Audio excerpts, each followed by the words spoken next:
Hi, this is Michelle Rogers, and I'm your instructor for SPED 418-518. Last night in class, we talked about one of our first assignments, the asset paper, and I'm going to go through the PowerPoint here.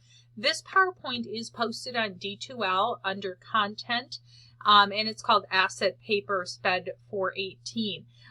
So like I said, I'm going to go through. I'm not going to read all of this. I'm just going to highlight some key pieces, and then you can take a look at this on your own. But hopefully this will help you get started.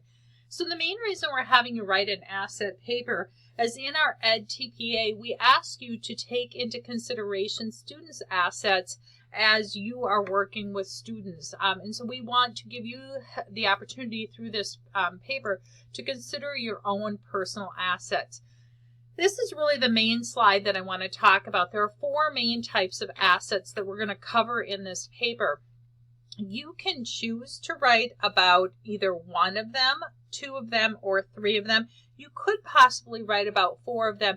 What I've seen in the past when students write about more than two typically is the paper can become a bit fragmented. So I would suggest personally probably focusing on one or two of the different areas. So let's talk a little bit about what a personal asset would be. One of the things that I shared in class that I consider a personal asset of mine is that I'm a hard worker. I grew up on the farm, learned to get up really early and work in the fields before the sun came up and it was too hot out. From that experience growing up on the farm where the work is really never done, I mean, you get up and you start working and there's always the next job that you're moving on to. I just have learned throughout my life to be a hard worker. So a lot of people will say to me, gosh, you work so hard. But it doesn't really faze me because that is a value or an asset that I've had since I was young on the farm. In class last night, we had some classmates share some of their assets. One of the students said that he was trustworthy. So we talked about how if you're trustworthy, that really can help you build relationships with your students, with your colleagues, with your administration. And so think about your assets and how they will help you become a better and be a better teacher. Another student talked about being in music and all of the different skills that you learn, hard work, effort, persistence, and being part of music. We also talked about how I've had many students in the past write papers about the different assets that they feel they've developed and learned from being in a sport.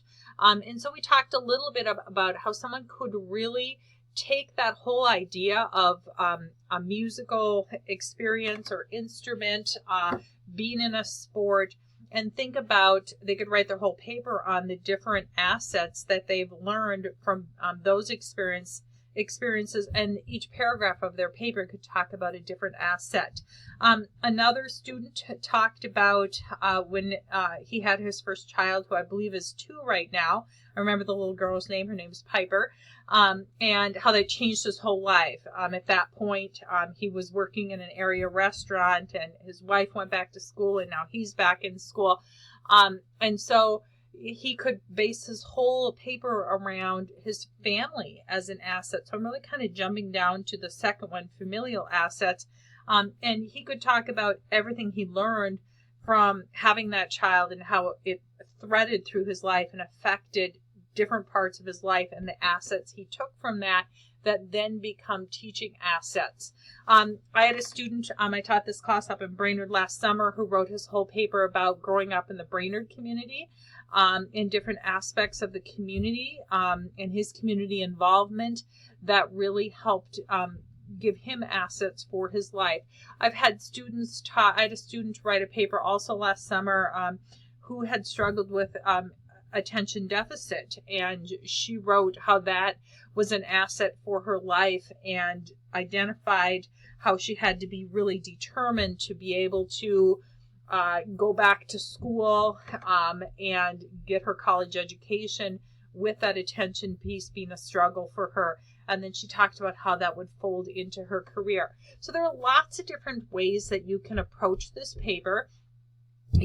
I've had students write how the things that they've learned that are values in their culture affect them or will affect them as a teacher. The paper should be about 2 to 4 pages in length. If you go through the rest of this PowerPoint, you're going to see there are some examples of different assets that you should consider writing about. And then also some other things you consider always when you're writing: what's the purpose of your writing? Really, this paper, I would consider the purpose probably to be a describing paper, because you're describing your personal assets.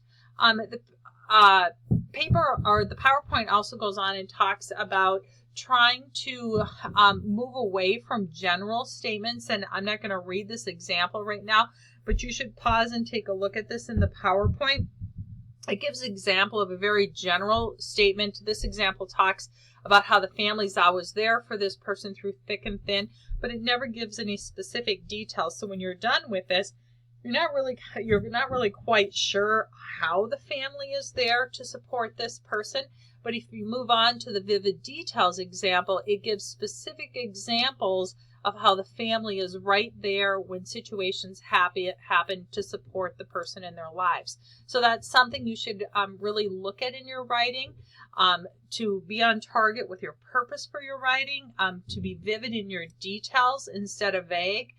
It goes on to talk about painting pictures with your writing.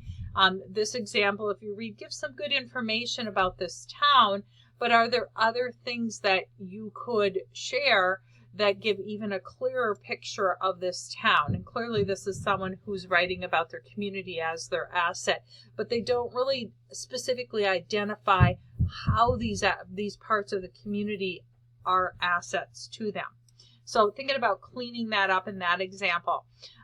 This piece goes on and it gives an example of not repeating the same thing over and over, writing an idea once and being very clear about it. Also consider less is more. Think about yourself. Would you rather read a 10-page paper or a 15-page paper? Most of us would rather read a 10-page paper and have it be concise than a paper that goes on and could possibly be cleaned up. So something to consider. This is a great example of less is more. If you read the first example, I'm so blessed and lucky to have grown up in the great country called America, and believe this is truly one of my favorite assets. 27 words in that sentence there. The second example, I feel blessed and lucky to be an American. It is my greatest asset. 13 words said exactly the same thing in a much more concise way. So something you want to consider in your writing is having it be concise. Again, your paper should be 2 to 3 pages long, 2 to 4 pages long. I would suggest that a 2-page paper can be even higher quality than a 4-page paper if you've done a great job revising and editing your paper. I would encourage you to edit and revise your paper 2 to 3 times. I tend to prefer to write something, set it down, come back to it the next day or two, and do an edit. Each time you edit, think about editing for a specific reason. Are you going through to edit your paper to look that it's given vivid descriptions and details? Are you going through to see if you can improve your writing by using more concise language? And like the example where we went from 27 words to 13 words, can you be more concise in your writing? Also, please make sure that you edit your paper for grammar and punctuation. Spell check can put some interesting things sometimes in both our text and our papers that we write on the computer, so make sure you proof for those things.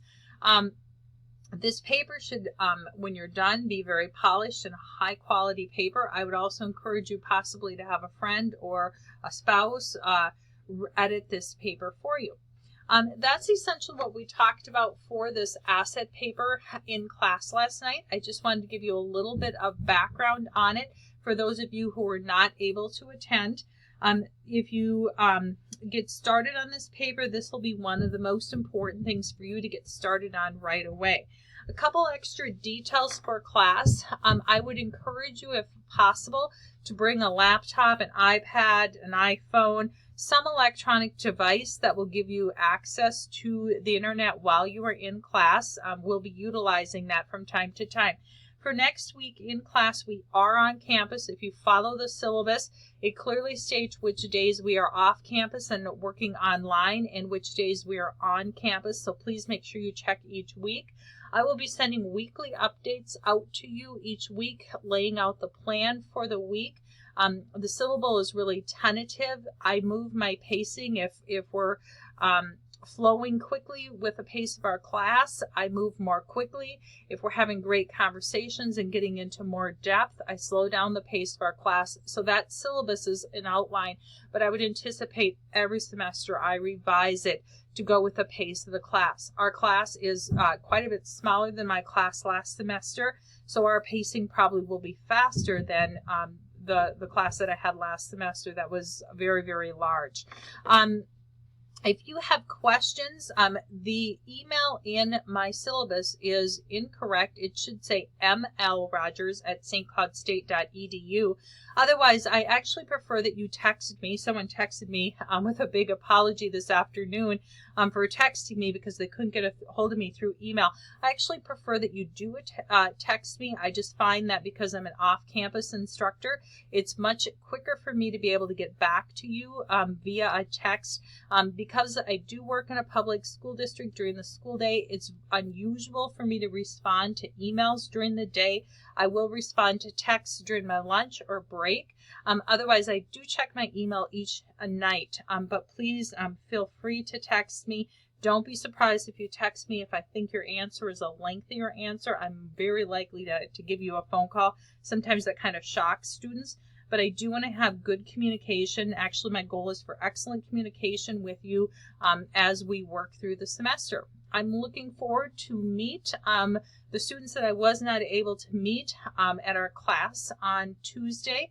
I will see you on campus next Tuesday at 5 o'clock in A230. Have a fantastic weekend, or rest of the weekend and going into the weekend.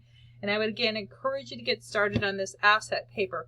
One last thing, if you check the syllabus, you either need to bring a printed hard copy of the 2010 English Language Art Standards. If you Google 2010 ELA standards, you'll find them for Minnesota.